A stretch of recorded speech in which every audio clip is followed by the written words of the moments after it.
My husband is forcing our daughter to quit ballet because the costumes are immodest. She's been dancing since she was 4. I was folding laundry in our bedroom when my husband David walked in, holding our daughter's ballet costume from last month's recital. The pink tutu and matching leotard were draped over his arm, and his face had that expression I'd learned to recognize over our 12 years of marriage. The one that meant he'd made a decision and expected me to fall in line without question. He dropped the costume on the bed between us and said we needed to talk about Lily's ballet classes. My stomach dropped before he even finished the sentence. I knew what was coming. He'd been making comments for weeks about the recital costumes, about how much skin they showed, about the inappropriateness of 10-year-old girls dressed that way on stage. I'd tried to deflect each time, changing the subject or pointing out that ballet costumes had looked the same for 100 years. But I could see him building toward something, and now here it was. David told me he'd decided Lily needed to quit ballet, not reduce her hours or skip certain performances, quit entirely. He said the costumes were immodest and he wasn't comfortable with our daughter being displayed that way in front of audiences. I asked him if he was serious, and he said he'd never been more serious about anything, that he'd prayed about it and felt convicted that continuing would compromise our family's values. I reminded him that Lily had been dancing since she was 4 years old, that ballet wasn't just a hobby for her but her entire identity, that she practiced in our living room every single day and fell asleep watching videos of professional dancers, that her studio director had told us multiple times she had real potential for a professional career if she kept training. David's jaw tightened, and he said that made it even more important to stop now before she got more attached, that worldly success meant nothing if we lost her soul in the process. I felt something shift inside me during that conversation, some line being crossed that I hadn't known existed until that moment. I told David we should talk to Lily before making any final decisions, that she deserved to have a say in something this important to her life. He shook his head and said, "Children don't get to make decisions about their moral upbringing. That was our job as parents." I asked him when he'd become so rigid about things that had never bothered him before. He'd been at every recital for 6 years, taking photos and videos, posting them proudly on social media. He'd never once mentioned concerns about costumes or modesty. He said he'd been blind to the problem, but his eyes were open now, that his men's Bible study group had been discussing the sexualization of children in society, and he'd realized we were participating in it. I wanted to argue but couldn't find words that wouldn't start a fight we'd never recover from. So I told him I needed time to think about it. He said there was nothing to think about. His decision was final. Then he left the room and I sat there staring at that pink tutu, knowing everything was about to fall apart. That night at dinner, Lily talked excitedly about her upcoming audition for the winter showcase. She'd been rehearsing a solo for weeks, practicing until her feet bled through her point shoes. David let her talk for 5 minutes before he interrupted and told her she wouldn't be auditioning, that she was done with ballet effective immediately. The fork fell from Lily's hand and clattered against her plate.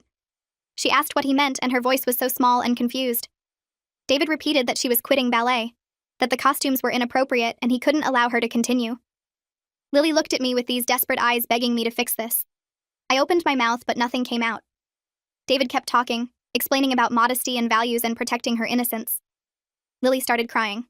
Not loud, dramatic sobs, but quiet tears streaming down her face while she stared at her plate. I found my voice and told David this wasn't the right time for this conversation, that we should discuss it as a family when everyone was calmer. He said there was nothing to discuss. His decision was made. Lily pushed back from the table and ran to her room. I heard her door slam and started to follow, but David grabbed my wrist. Not hard enough to hurt, but firm enough to stop me. He told me I needed to support him on this, that undermining his authority would only make it harder for Lily to accept the change. I pulled my wrist free and told him he was breaking her heart. He said sometimes parents had to make hard choices, that she'd understand when she was older. I went upstairs and found Lily face down on her bed, surrounded by photos of ballet dancers she'd torn from magazines over the years. I sat beside her and rubbed her back while she cried. She kept asking why, and I didn't have an answer that made any sense. I told her I was going to try to change his mind. She lifted her head and asked if I really thought I could. The hope in her eyes made my chest ache because I knew the answer was probably no. David had that certainty in his voice that meant he'd already committed completely, but I promised her I'd try. She hugged me tight and whispered that ballet was the only thing that made her feel special, that without it she didn't know who she was supposed to be. I held her until she fell asleep, and then went downstairs to find David reading his Bible in the living room. I asked him to reconsider, to at least let Lily finish out the semester. He closed his Bible and looked at me with this patient expression that made me want to scream. He said I was too emotional to see the situation clearly, that I was thinking about Lily's temporary happiness instead of her eternal well-being. I told him that was insane, that ballet costumes weren't going to corrupt her soul. He stood up and his voice got harder. He said if I wasn't going to support his decision, then I should at least stay out of his way. Never. Over the next few days, I watched Lily move through the house carrying this devastating sadness. She'd start to practice her positions in the hallway and then stop, remembering she wasn't allowed anymore. She'd put on her favorite ballet music and then turn it off after 30 seconds. David acted like everything was normal, asking about her homework and her friends as if he hadn't just destroyed the thing she loved most. I called the studio director, a woman named Grace Carmichael who'd been teaching ballet for 30 years. I explained the situation and asked if there was any way to make the costumes more modest. Grace sighed and said she'd dealt with parents like David before, that she could have Lily wear a cover-up during rehearsals, but recital costumes were standardized by the performance company, that trying to alter them would make Lily stand out and potentially exclude her from group numbers. She asked if David would consider compromising on just the recital issue and letting Lily continue classes. I told her I'd ask, but didn't have much hope. Grace said she'd hold Lily's spot for 2 weeks in case we worked something out, that she'd hate to lose such a talented student. When I told David about Grace's offer to hold Lily's spot, he got angry. He said I'd gone behind his back and involved outsiders in a family decision. I told him I was trying to find a compromise that would let Lily keep dancing. He said there was no compromise on moral issues, that I needed to stop fighting him and start acting like a wife who respected her husband's leadership. That phrase made something snap in me. I told him I wasn't his employee or his subordinate, that we were supposed to be partners making decisions together. He said the Bible was clear about household leadership, and I knew that when we got married. I reminded him that I'd never agreed to check my brain at the door or let him control every aspect of our daughter's life. The fight escalated from there, both of us saying things we'd probably regret later. Finally, David told me I had a choice: support his decision about Lily's ballet or undermine our entire family structure. Then he left for his evening Bible study without another word. I sat in the kitchen shaking with anger and fear. Fear because I was starting to realize this wasn't just about ballet. This was about David's increasing rigidity around anything he perceived as worldly or impure. Over the past year, he'd been pulling away from old friends he decided were bad influences, criticizing movies and music he used to enjoy, spending more time with his church group and less time with our family. I'd noticed the changes but told myself it was just a phase, that he was working through something and would balance out eventually. Now I saw it wasn't balancing, it was accelerating.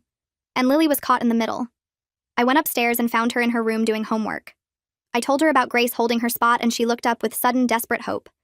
I had to tell her that her father still hadn't changed his mind, but I was working on it. The hope died in her eyes and she went back to her math problems without saying anything. That night, I barely slept. I kept thinking about Lily at 4 years old in her first ballet class, so tiny in her pink leotard with her hair in a messy bun. How she'd come home and shown me every step she'd learned, spinning in circles until she was dizzy. How ballet had given her confidence and discipline and joy. How David had been right there celebrating every milestone with us. What had changed in him? When had he decided that beauty and art were dangerous? The next morning, I called in sick to work and spent hours researching. I found articles about religious control in families, about parents who isolated their children from normal activities, about the long-term psychological damage of rigid authoritarian parenting. Everything I read made my stomach hurt. I found a family therapist named Dr. Nina Okafor, who specialized in religious families navigating conflict. Her website said she helped parents find healthy boundaries between faith and control. I called her office and explained our situation to her receptionist. She had an opening that afternoon and I took it without telling David.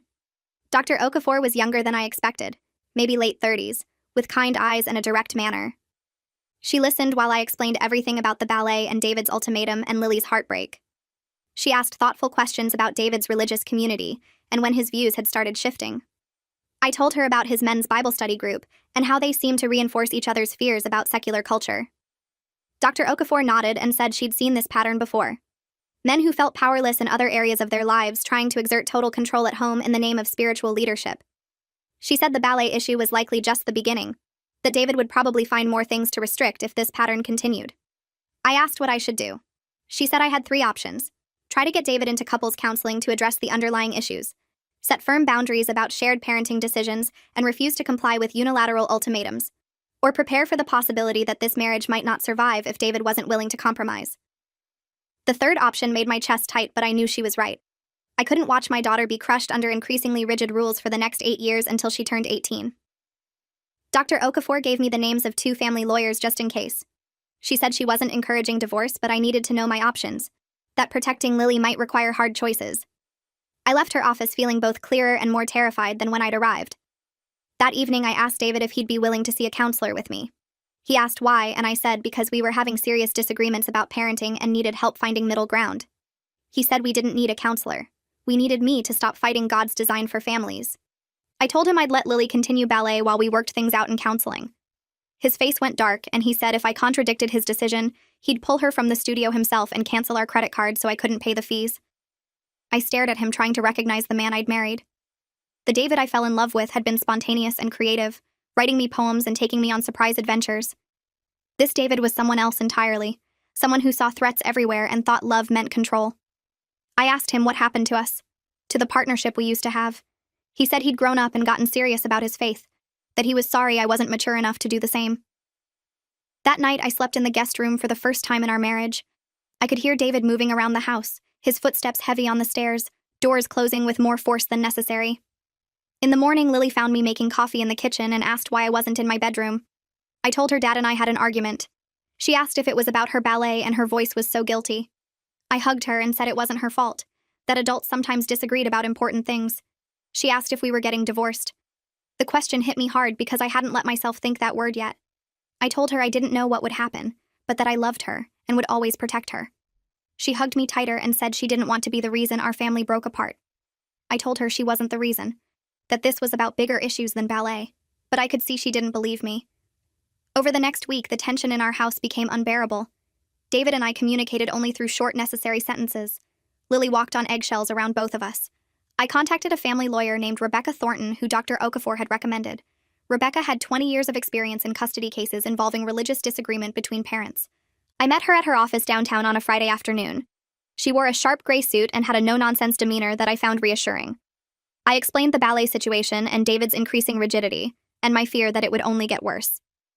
Rebecca took detailed notes and asked specific questions about David's behavior and any history of control or aggression. I told her he'd never been physically abusive, but the emotional control had been ramping up over the past year. She asked if I had documentation of any of this. I said no, and she told me to start keeping records immediately. Write down every incident with dates and details. Save any text messages or emails. Document Lily's emotional state.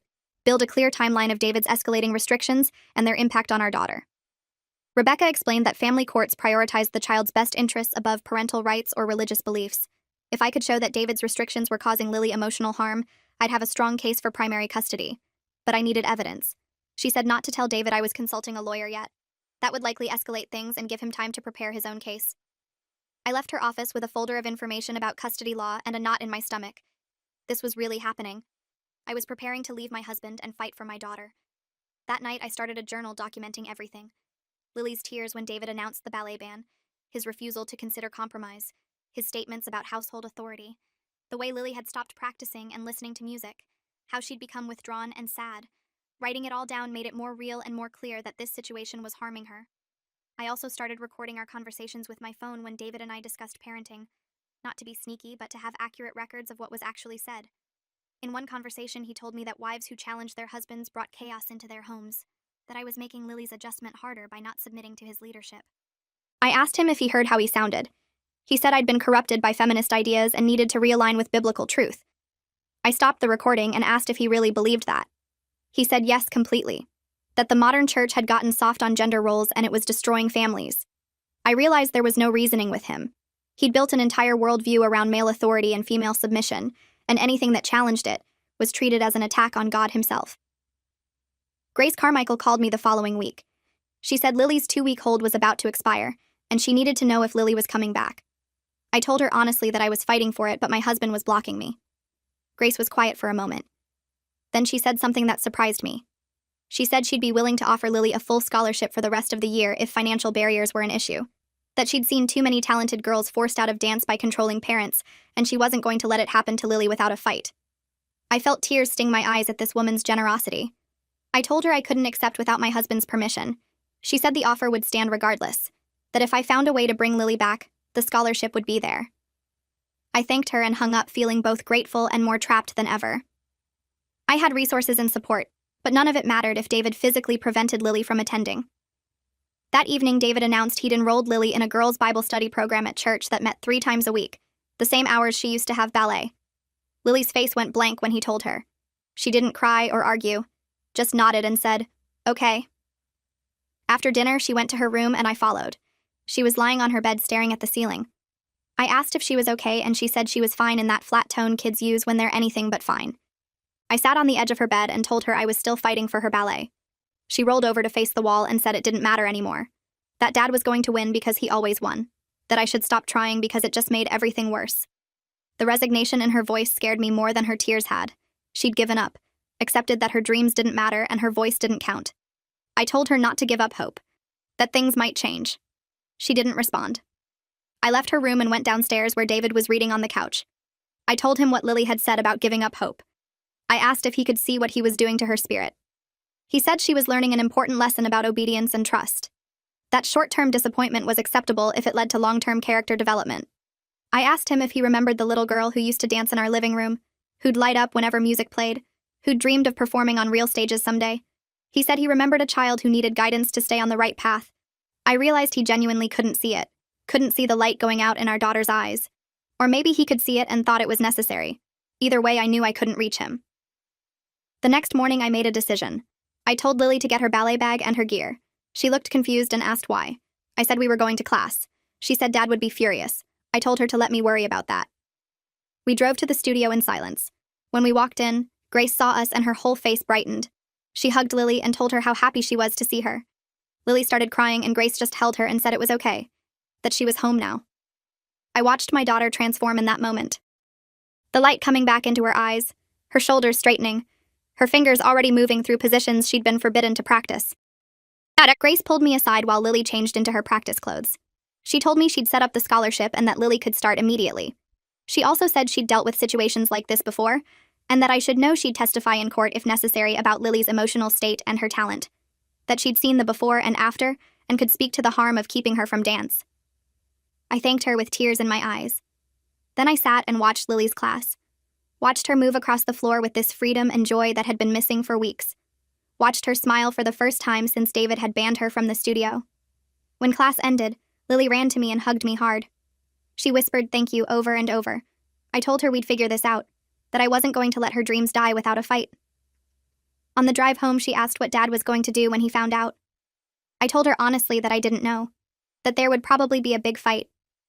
She went quiet and then asked if we could live somewhere else, just the two of us. The question made my heart break and also gave me courage. My daughter was asking for escape. That meant staying was hurting her more than I'd realized. When we got home, David's car was in the driveway even though he should have been at work. My stomach dropped. Lily grabbed my hand and squeezed. We walked in through the garage and found David standing in the kitchen with his arms crossed. He asked where we'd been. I told him the truth, that we'd gone to Lily's ballet class. His face went red and he told Lily to go to her room. She looked at me and I nodded. She went upstairs and I heard her door close. David started yelling, asking how I dared to directly disobey him, to undermine his authority in front of our daughter, to teach her that his decisions didn't matter. I let him yell until he ran out of steam. Then I told him calmly that I wasn't going to help him crush our daughter's spirit in the name of modesty. David said I'd just destroyed our marriage, that there was no coming back from this level of disrespect. I told him our marriage was already destroyed the moment he demanded total submission instead of partnership, that I'd tried to compromise and he'd refused, that I'd begged him to see what this was doing to Lily and he'd doubled down, that I was done pretending his rigidity was the same as righteousness. He said I'd regret this, that he'd make sure I lost custody for being an unfit mother who exposed our daughter to immodest situations. I told him I'd already spoken to a lawyer, that I had documentation of everything, that family courts cared about children's well-being more than parents' religious preferences. His eyes widened. He asked if I was threatening divorce. I said I was preparing to protect our daughter, that what happened to our marriage was up to him. If he could find a way to be reasonable and compromise, maybe we could survive this. If not, I was ready to leave. He stared at me for a long moment. Then he grabbed his keys and left the house. I heard his car peel out of the driveway and sat down at the kitchen table shaking. I'd just crossed a line we couldn't uncross. I called Rebecca Thornton and told her what happened. She said I'd done the right thing standing up for Lily, but that I needed to be prepared for David to escalate. She advised me to open a separate bank account immediately and transfer half our savings, to gather important documents like birth certificates and tax returns, to document this confrontation, to be ready to file for separation if David became aggressive or controlling. She said that by directly defying his ultimatum, I'd shifted the power dynamic and he wouldn't take that well. I spent the rest of the afternoon following her instructions, opening accounts, gathering papers, writing down every detail of our fight. Lily came downstairs around dinner time and asked where Dad was. I said he'd left and I wasn't sure when he'd be back. She asked if this was her fault and I told her absolutely not. That night, David didn't come home. He didn't answer my calls or texts. I put Lily to bed and lay awake listening for his car. Around midnight, he finally pulled in. I heard him come upstairs and go straight to our bedroom. I stayed in the guest room. In the morning, I found him in the kitchen making coffee. He looked exhausted. I asked where he'd been, and he said at his friend Kevin's house, that he'd needed time to think and pray. I waited for him to say more. He told me he'd talked to his pastor about our situation, that Pastor Glenn had said I was in rebellion against godly authority, and that David needed to take a firm stand. That if he allowed me to override his decisions, it would destroy his ability to lead our family. I asked if Pastor Glenn had any concern for Lily's emotional well-being. David said the pastor believed children needed structure and boundaries, not indulgence of every desire. I told him ballet wasn't a desire. It was Lily's identity and talent and passion. He said that proved how dangerous it was, that anything that became more important than God was an idol that needed to be destroyed. I stared at him, realizing there was no middle ground here. He'd been completely captured by this toxic theology that saw threats everywhere and love as control. I told him I wanted a separation, that we could try counseling if he was willing, but I couldn't live under his authority structure anymore. He said if I separated from him, I'd be abandoning my marriage vows. I told him he'd already abandoned our partnership when he started making unilateral decisions and demanding submission. We stood there in our kitchen 12 years after we'd promised to love and cherish each other, and neither of us knew how to bridge the gap that had opened between us. David said he'd move out temporarily to give us both space, that he'd be staying with Kevin. He wanted to see Lily regularly, but acknowledged we needed time apart. I was surprised by his willingness to leave, but also relieved. Space might let both of us think more clearly. David packed a bag and left that afternoon. Lily watched from her window as his car drove away. She came downstairs and asked if we were getting divorced. I told her we were separated for now, that sometimes parents needed space to figure things out. She nodded and then asked if she could keep doing ballet. I told her yes, that as long as I had any say, she'd be dancing. She hugged me and said she was sorry everything was so messed up. I told her none of this was her fault, that adults were responsible for their own choices. Over the next few weeks, a new routine developed. David would pick up Lily on Friday evenings and bring her back Sunday afternoons. During those weekends, he took her to church and tried to enroll her in various Christian activities. Lily went along with it to keep the peace, but told me she mostly felt uncomfortable and watched. That her dad kept giving her books about modesty and purity. That he'd lecture her about staying close to God and avoiding worldly influences. She said she just nodded and stayed quiet until he brought her home. During the week with me, Lily blossomed. She attended ballet 4 times a week and her skills improved rapidly. Grace entered her in a regional competition and she placed 3rd in her age division. She made new friends at the studio and started smiling again. I watched her come back to life and knew I'd made the right choice even though it cost me my marriage. Rebecca Thornton filed separation papers officially. We established temporary custody with Lily living primarily with me and visiting David every other weekend. The court ordered us to attempt mediation before proceeding to full custody hearings. The mediator was a calm older woman named Frances Delgado, who'd been doing family mediation for 20 years. She met with David and me separately first to hear our perspectives. When I met with Frances, I explained everything about the ballet ban and David's increasing rigidity and my fear that he'd continue restricting Lily's life in harmful ways. Frances listened carefully and asked if David had ever been violent or threatening. I said no, never physical, just emotionally controlling and increasingly rigid. Frances said emotional control and manipulation could be just as damaging as physical abuse, and that she'd keep that in mind. She asked what outcome I wanted. I told her honestly that I wanted shared custody where both of us had input on major decisions. But I also wanted clear boundaries, that David couldn't unilaterally ban Lily from activities she loved, that he couldn't use his religious beliefs as justification for crushing her dreams. Frances nodded and said she'd see what she could work out. The joint mediation session happened the following week. David and I sat on opposite sides of a conference table with Frances between us. She started by laying out ground rules. No interrupting, no personal attacks, focus on Lily's needs rather than scoring points against each other. Then she asked David to explain his perspective on the ballet issue. David talked for 20 minutes about modesty and protecting innocence and the sexualization of children in modern culture. He said ballet costumes revealed too much of young girls' bodies and trained them to be comfortable displaying themselves for audiences. He said this desensitized them to immodesty and made them vulnerable to worldly values. He never once mentioned Lily specifically, or her passion for dance, or what banning it had done to her emotionally. When he finished, Frances asked him if he'd noticed any changes in Lily's mood or behavior after he banned ballet. He said she'd been upset initially, but that was expected when children had to give up something they enjoyed. That the temporary sadness was worth it for long-term character development. Frances turned to me and asked for my perspective. I talked about Lily's devastation and withdrawal, how she'd stopped listening to music and practicing her positions, how the light had gone out of her eyes. I described finding her crying in her room surrounded by pictures of dancers. I explained that ballet wasn't just a hobby but her identity and talent, that taking it away had damaged something fundamental in her. I mentioned Grace's observations about Lily's transformation when she was allowed back in the studio. Frances took notes on everything. Then she asked David if he'd be willing to compromise. Maybe allow ballet but with adjusted costumes or limited performances. David said no. That compromising on moral issues taught children that values were negotiable. Frances asked what other restrictions he planned to implement as Lily got older. David listed several things. No social media, no dating before college, approval required for all friendships, only Christian colleges allowed. Frances's expression didn't change, but I saw her making lots of notes. She asked if David saw any potential problems with the level of control he was describing. He said godly parents were supposed to guide their children carefully, that the world was full of dangers and his job was to protect Lily from them. Frances ended the session by saying she'd prepare a recommendation for the court. She said both of us clearly loved Lily but had very different parenting philosophies, that the court would need to decide which approach served Lily's best interests. We left the mediation, and I felt cautiously hopeful. David had revealed exactly how controlling his plans were, and Frances had documented all of it. A week later, Frances submitted her recommendation to the court.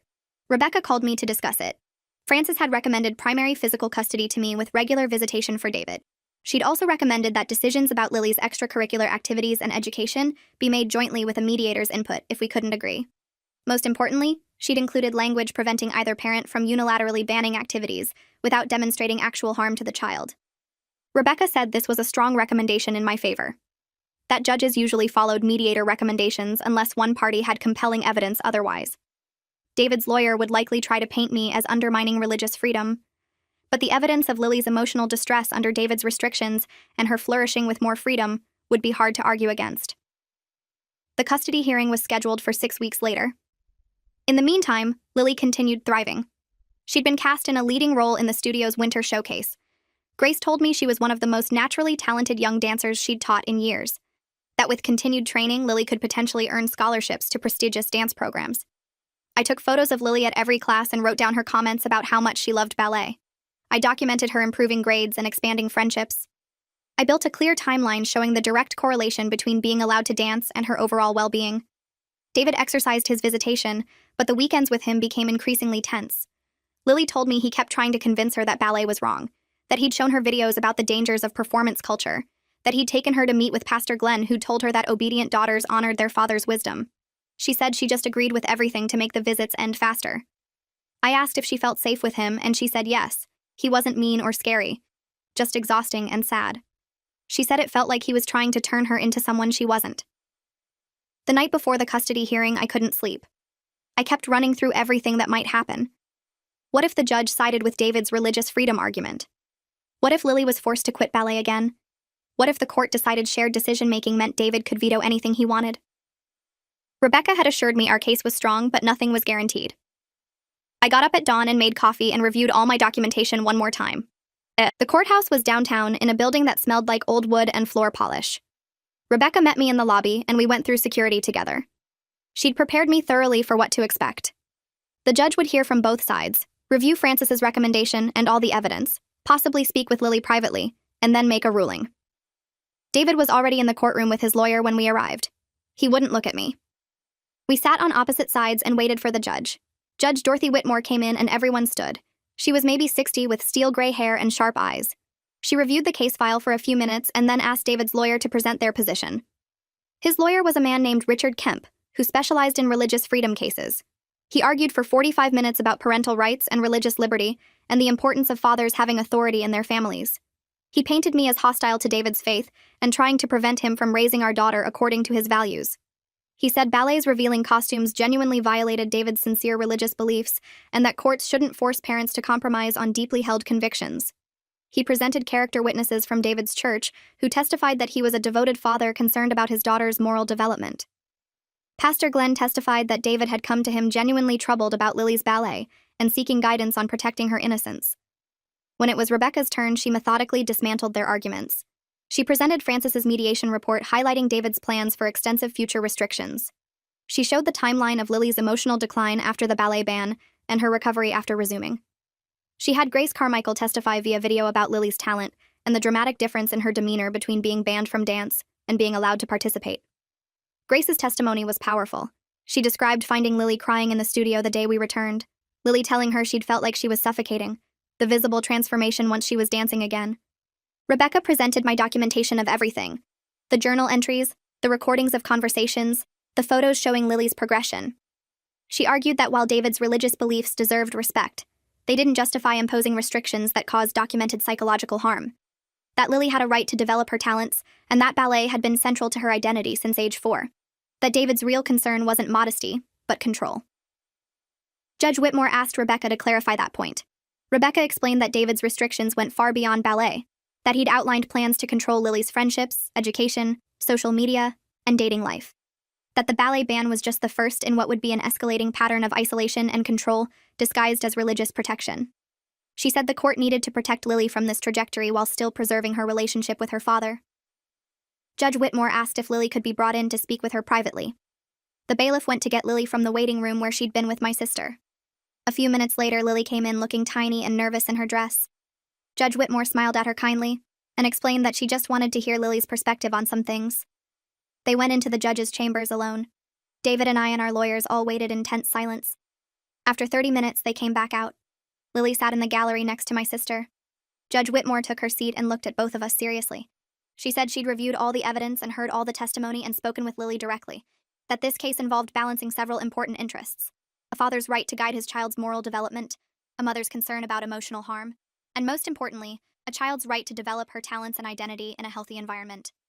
Judge Whitmore said that while she respected David's religious convictions, the evidence clearly showed that his restrictions were causing significant emotional distress to Lily, that Lily had articulated to her personally how important ballet was to her sense of self, that the documented decline in her mental health after the ban and her improvement after resuming were too significant to ignore.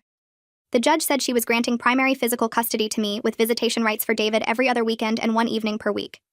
She was also ruling that decisions about Lily's extracurricular activities would require mutual agreement or mediation, that neither parent could unilaterally ban activities without showing concrete evidence of harm, and that given Lily's age and maturity, her preferences about her own activities would be given significant weight in any future disputes. Judge Whitmore looked directly at David and said she understood his concerns came from a place of love, but that love sometimes meant allowing children to grow into their own people rather than controlling every aspect of their development. She said she hoped he could find a way to support Lily's passion, even if it made him uncomfortable. That being a father meant sometimes putting his daughter's needs above his own preferences. She banged her gavel and the hearing was over. I felt my whole body sag with relief. Rebecca squeezed my hand. Lily looked stunned but hopeful. David sat frozen in his seat. His lawyer touched his shoulder and said something I couldn't hear. David stood up and walked out of the courtroom without looking at any of us. In the hallway, Lily hugged me so hard I could barely breathe. She was crying and laughing at the same time. She asked if this meant she could really keep dancing. I told her yes, that the judge had protected her right to ballet, that nothing was going to take it away from her again. My sister joined us, and the three of us stood there holding each other while people streamed past us to other courtrooms and other cases. Rebecca finished paperwork and came out to tell us the official custody order would be filed within a week, that it was legally binding, and if David violated it, there would be serious consequences. She said I'd done everything right, that protecting Lily had required courage, and I'd shown it. Over the next few months, a new normal developed. Lily lived with me during the week and visited David every other weekend. Those visits remained strained, but David had backed off the lectures about modesty after the judge's ruling.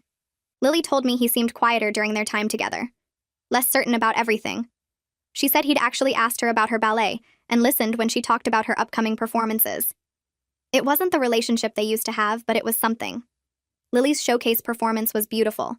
She danced a solo that brought tears to my eyes, not because the technique was perfect, though it was impressive for her age, but because watching her move across that stage, I could see pure joy, the freedom to be exactly who she was meant to be. After the performance, Grace pulled me aside. She said she wanted to talk about Lily's future, that several of her dancers had gone on to professional companies and prestigious programs, that Lily had that same potential if she wanted to pursue it. Grace said she'd be honored to write recommendations and help connect Lily with opportunities when the time came. I thanked her for seeing my daughter's talent and fighting for her. Grace said she'd seen too many girls forced out of dance by controlling parents, that she'd made it her mission to protect dancers when she could, that Lily's case had reminded her why that mattered. David and I finally had a real conversation 3 months after the custody hearing. He asked to meet for coffee without lawyers present. I agreed cautiously. We sat across from each other in a chain cafe, and the awkwardness was overwhelming at first. Finally, David said he'd been doing a lot of thinking, that losing custody had forced him to examine his beliefs and motivations. He said his therapist, someone Pastor Glenn had actually recommended after the hearing, had helped him see how his fear had been driving his need for control. That he'd been so terrified of Lily being corrupted by the world that he'd tried to build walls around her instead of teaching her to navigate challenges. I asked if he still believed ballet costumes were immodest. He was quiet for a moment. Then he said honestly, yes, he still felt uncomfortable with them. But he'd realized his discomfort didn't have to control Lily's choices. David said he'd watched videos of her winter showcase performance that I'd sent. That seeing her dance had reminded him of why he'd supported it for so many years. That her joy was real and her talent was real, and taking that away had been wrong regardless of his religious concerns. He said he was sorry. For the rigidity, for the ultimatums, for not listening to what I'd been trying to tell him, for damaging our marriage and hurting Lily. I told him I appreciated the apology. That I knew his intentions had come from love even if his methods were destructive. He asked if there was any chance we could eventually reconcile. I told him honestly I didn't know. That too much had broken between us. That I'd learned I couldn't live under someone's authority structure. That if we ever rebuilt anything, it would have to be as genuine equals. He nodded and said he understood. That he'd lost that right when he'd chosen control over partnership. We talked for another hour about Lily and scheduling and how to co-parent better going forward. It wasn't the marriage we'd had, but it was a better divorce than many people managed. A year after the custody hearing, Lily auditioned for a prestigious summer intensive program at a professional ballet company. She was one of only 30 dancers selected from hundreds of applicants. The program would give her training with world-class instructors and exposure to the professional dance world. When the acceptance letter came, Lily screamed and jumped around our living room. Then she asked if she could call her dad to tell him. I said of course. I listened to her excited voice on the phone describing the program. I heard David's response, though I couldn't make out words. When she hung up, she said he'd told her he was proud of her, that he was sorry he'd almost taken this away from her, that he hoped she'd never stop dancing. Lily asked if I thought he really meant it. I told her yes, that people could change and grow even after causing harm, that her dad was trying to be better, and that mattered. Not 2 years after everything fell apart, I stood in the audience watching Lily perform in her studio's annual gala. She was 13 now and dancing on point with strength and grace that took my breath away. David was sitting 3 rows behind me. After the performance, we both went backstage to congratulate her. She hugged us both, and her happiness was so pure and complete. A photographer asked if we wanted a family photo with Lily in her costume. David and I looked at each other awkwardly. Then Lily grabbed both our hands and pulled us together. The 3 of us smiled for the camera. Not an intact family, but a healing one. Later that night, after dropping Lily at David's for his weekend, I drove home thinking about how far we'd all come. How close I'd come to letting David's fear crush our daughter's spirit. How standing up for her had cost me my marriage but saved her childhood. How sometimes love meant fighting even when it destroyed everything else. Lily was going to be okay. More than okay. She was going to dance. If you enjoyed this, you'll definitely want to see the next ones too. So subscribe now and let me know your take in the comments.